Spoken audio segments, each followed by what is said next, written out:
พี่พายค่ะภาพพี่พายคลิปนี้หนูขอให้ดีหนูมีสกูชี่เป็นสกูชี่เบบี้ทีแพ็คที่หนึ่งแล้วก็อันนี้ก็เป็นขนมซองเลยแล้วก็จะมีป้ายแบบนี้ด้วยนะครับพี่พายหนูอุตส่าห์ทำเองนะกับมือโดยตรง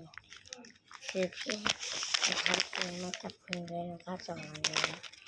นี่เพิ่งทำตอนที่หนูอยู่ป .1 นี่ครับตอนนี้อยู่ป .2 แล้วค่ะที่หนูชอบพี่พายมากเพลงเราสกุชีพี่พายฟังเพลงนี้นะ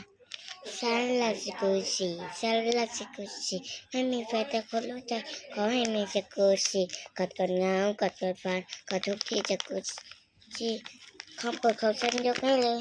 ของโปรดของฉันสกุชีไม่มีแฟนแต่ก็ไม่เป็นไรของโปรดของฉันก็สกุชีเหงาเมื่อไหร่ก็ไม่เป็นไรก็ยังมีสกุชี่เพลงนี้หนูร้องหนูอุตส่าห์ฟังเพลงพี่พายกดติดตามกดใจให้แล้วนะคะคือพี่พายทำสกุชี่หนูได้ไหมหนูอยู่กรุงเทพมหานครพี่พายจุ๊บ